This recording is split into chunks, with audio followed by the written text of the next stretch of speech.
Hello everyone, All in One Bite channel presents Sabaki Paisa.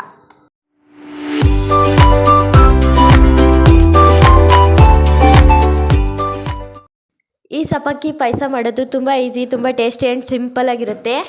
ಈ ಪಾಯಸ ಅಂತೂ ಹೆಲ್ತ್ಗೆ ತುಂಬ ಒಳ್ಳೆಯದು ಮತ್ತು ಡಿಫ್ರೆಂಟಾಗೂ ಕೂಡ ಇರುತ್ತೆ. ನೀವು ಕೂಡ ಮನೇಲಿ ಒಂದ್ಸಲಿ ಟ್ರೈ ಮಾಡಿ, ಖಂಡಿತವಾಗ್ಲೂ ಇಷ್ಟಪಟ್ಟು ತಿಂತೀರಾ ಅಂತ ಹೇಳ್ತಾ ಬನ್ನಿ ಈಗ ಈ ಟೇಸ್ಟಿ ಆದಂಥ ಪಾಯಸನ ಹೇಗೆ ಮಾಡೋದು ಅಂತ ನೋಡೋಣ. ಮೊದಲನೇದಾಗಿ ಸ್ಟವ್ ಮೇಲೆ ಮೀಡಿಯಂ ಫ್ಲೇಮಲ್ಲಿ ಒಂದು ಕಡಾಯಿ ಇಡಿ. 1 ಟೇಬಲ್ ಸ್ಪೂನ್ ಆಗೋಷ್ಟು ತುಪ್ಪ ಹಾಕಿ, ತುಪ್ಪ ಕರಗಾದ್ಮೇಲೆ ಡ್ರೈ ಫ್ರೂಟ್ಸ್ನ ಹಾಕ್ಕೊಂಡು ಈ ಥರ ಹುರ್ಕೊಳ್ಳಿ. ಸ್ವಲ್ಪ ಗೋಲ್ಡನ್ ಕಲರ್ ಆಗೋವರೆಗೂ ಡ್ರೈ ಫ್ರೂಟ್ಸ್ನ ಫ್ರೈ ಮಾಡಿಕೊಂಡ್ರೆ ಸಾಕು.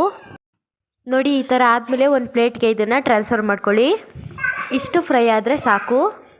ಮತ್ತು ಈ ಕಡೆ 1 ಬೌಲ್ ಆಗೋಷ್ಟು ಸಬ್ಬಕ್ಕಿನ ನೆನೆಸ್ಕೊಳ್ಳಿ. ನೆನೆಸಾದ್ಮೇಲೆ ಅದೇ ಕಡಾಯಿಗೆ ಈ ಸಬ್ಬಕ್ಕಿನ ಹಾಕ್ಕೊಂಡು ಹುರ್ಕೋಬೇಕಾಗತ್ತೆ ಅದೇ ತುಪ್ಪದಲ್ಲಿ. ಬೇಕಾದರೆ ಇದಕ್ಕೆ 1 ಟೇಬಲ್ ಸ್ಪೂನ್ ಆಗೋಷ್ಟು ತುಪ್ಪನ ಹಾಕ್ಕೊಂಡು ಕೂಡ ಫ್ರೈ ಮಾಡ್ಕೊಳ್ಳಿ. ಸಬ್ಬಕ್ಕಿನ ಮೀಡಿಯಂ ಫ್ಲೇಮಲ್ಲಿ 1 ನಿಮಿಷದ ತನಕ ಹುರ್ಕೊಳ್ಳಿ. 1 ಬೌಲ್ ಆಗೋಷ್ಟು ನೀರು ಹಾಕ್ಕೊಳ್ಳಿ ಮತ್ತು 2 ಬೌಲ್ ಆಗೋಷ್ಟು ಗಟ್ಟಿ ಹಾಲು ಹಾಕ್ಕೊಂಡು ಫ್ರೈ ಮಾಡ್ಕೋಬೇಕಾಗತ್ತೆ. ಸ್ವಲ್ಪ ಹೊತ್ತು ಮಿಕ್ಸ್ ಮಾಡ್ಕೊಳ್ಳಿ. ಮಿಕ್ಸ್ ಮಾಡ್ಕೊಂಡಾದ್ಮೇಲೆ ಸಿಹಿಗೆ ತಕ್ಕಷ್ಟು ಸಕ್ಕರೆ ಹಾಕಬೇಕು. ನಾವಿಲ್ಲಿ 3/4 ಕಪ್ ಆಗೋಷ್ಟು ಸಕ್ಕರೆನ ಹಾಕ್ಕೊಂಡಿದ್ದೀವಿ. ನೋಡಿ, ಈ ಥರ ಸಿಹಿಗೆ ತಕ್ಕಷ್ಟು ಸಕ್ಕರೆನ ಹಾಕ್ಕೊಂಡು ಈ ಥರ ನೀಟಾಗಿ ಮಿಕ್ಸ್ ಮಾಡ್ಕೊಳ್ಳಿ. ಇದೆಲ್ಲ ಆಗೋವರೆಗೂ ಮೀಡಿಯಂ ಫ್ಲೇಮಲ್ಲೇ ಇರಲಿ. ನೋಡಿ, ಇದೆಲ್ಲ ಈ ಥರ ಕುದಿ ಬರಬೇಕು. ಈ ಥರ ಕುದಿ ಬಂದಾದಮೇಲೆ ಇದಕ್ಕೆ 1 ಚಿಟಿಕೆ ಆಗೋಷ್ಟು ಅರಿಶಿಣನ ಹಾಕ್ಕೊಂಡು ನೀಟಾಗಿ ಈ ಥರ ಮಿಕ್ಸ್ ಮಾಡ್ಕೊಳ್ಳಿ. ನೋಡಿ, ಈ ಥರ ಅರಿಶಿನ ಹಾಕ್ಕೊಂಡು ಮಿಕ್ಸ್ ಮಾಡ್ಕೊಂಡಾದ್ಮೇಲೆ 3 ಏಲಕ್ಕಿನ ನೀಟಾಗಿ ನೈಸಾಗಿ ಪುಡಿ ಮಾಡಿಬಿಟ್ಟು ಇದರೊಳಗಡೆ ಹಾಕ್ಕೊಳ್ಳಿ.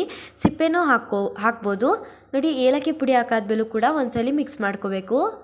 ಮತ್ತು ಕಂಡೆನ್ಸ್ಡ್ ಮಿಲ್ಕ್ ಇದ್ರೆ ಹಾಕ್ಬೋದು, ಇಲ್ಲಾಂದರೆ ಸ್ಕಿಪ್ ಮಾಡ್ಬೋದು. ನಾವಿಲ್ಲಿ 2 ಟೇಬಲ್ ಸ್ಪೂನ್ ಆಗೋಷ್ಟು ಕಂಡೆನ್ಸ್ಡ್ ಮಿಲ್ಕ್ನ ಹಾಕ್ಕೊಂಡಿದ್ದೀವಿ. ನೀವು ಇದ್ರೆ ಹಾಕ್ಬೋದು ಅಥವಾ ಸ್ಕಿಪ್ ಮಾಡ್ಬೋದು. ನಾವಿಲ್ಲಿ ಕಂಡೆನ್ಸ್ಡ್ ಮಿಲ್ಕ್ ಹಾಕಿರೋದು ರೆಕಾರ್ಡ್ ಆಗಿಲ್ಲ, ನೀವು ಹಾಕೋಬೋದು. ಸಬ್ಬಕ್ಕಿ ಹಾಲನ್ನೆಲ್ಲ ಹೀರ್ಕೊಂಡು ಯಾವಾಗ ಬೇಯುತ್ತಲ್ವ ಆವಾಗಲೇ ಕಂಡೆನ್ಸ್ಡ್ ಮಿಲ್ಕ್ನ ಹಾಕ್ಕೊಂಡು ಮತ್ತು ಡ್ರೈ ಫ್ರೂಟ್ಸ್ ನಾವೇನು ರೋಸ್ಟ್ ಮಾಡ್ಕೊಂಡಿದ್ವಲ್ವ ಅದು ಹಾಕ್ಕೊಂಡು ಒಂದ್ಸಲಿ ಮಿಕ್ಸ್ ಮಾಡಿಕೊಂಡು ಸ್ಟವ್ನ ಆಫ್ ಮಾಡಿಕೊಂಡ್ರೆ ರೆಡಿ ಆಯಿತು. ಈ ರೆಸಿಪಿ ಇಷ್ಟ ಆಗಿದ್ರೆ ಪ್ಲೀಸ್ ಲೈಕ್ ಮಾಡಿ ಅಂತ ಹೇಳ್ತಾ, ಯಾರ್ಯಾರು ನಮ್ಮ ಚಾನಲ್ನ ಸಬ್ಸ್ಕ್ರೈಬ್ ಮಾಡ್ಕೊಂಡಿಲ್ಲ ಈಗಲೇ ಸಬ್ಸ್ಕ್ರೈಬ್ ಮಾಡ್ಕೊಳ್ಳಿ, ಲೈಕ್ ಮಾಡಿ, ಶೇರ್ ಮಾಡಿ, ಕಮೆಂಟ್ ಮಾಡಿ ಅಂತ ಹೇಳ್ತಾ ಮತ್ತೊಂದು